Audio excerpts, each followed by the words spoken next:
crisp Saturday evening in Houston, my wife and I stood at the airport, eager to begin a journey that promised adventure, family connections, and a celebration of heritage. The first leg, a 16-hour flight to Doha, Qatar, was long but filled with anticipation. After a brief layover there, we boarded the next flight, a 5-hour journey that brought us into Nairobi's warm embrace. As we stepped through the arrivals gate, the sight and sounds of family and friends awaiting us made the journey worthwhile. Their warm hugs and familiar laughter set the tone for a trip that would be nothing short of extraordinary.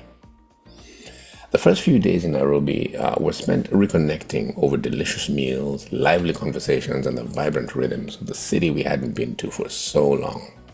Soon, we set out for Kitui, joined by several other family members.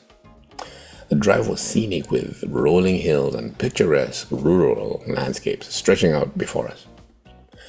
Kitui welcomed us with its warm charm, and our time there was filled with stories, laughter, and the warmth of family. When the visit came to an end, we returned to Nairobi, carrying the serenity of the countryside in our hearts.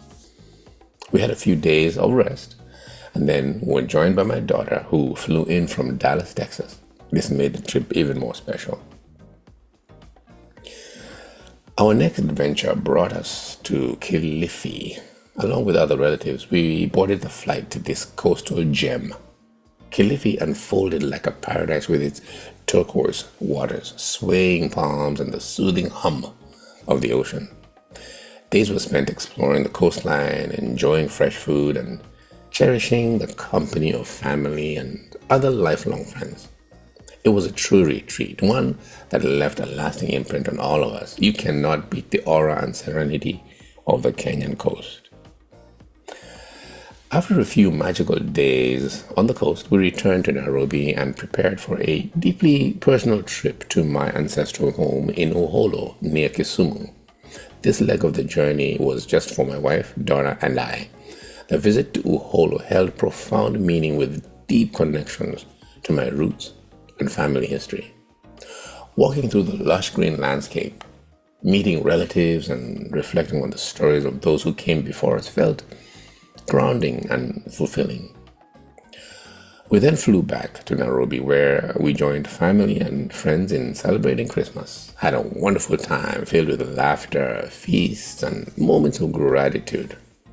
The holiday spirit brought everyone together, creating unforgettable memories. But the adventure wasn't over yet. I soon embarked on a solo whirlwind 48-hour trip to South Africa. I touched down in Johannesburg, where I was met and hosted by my childhood best friend. In addition to exploring Joburg, we planned a trip to Soweto, where I had the chance to visit the historic home of Nelson Mandela, a humbling and inspiring experience.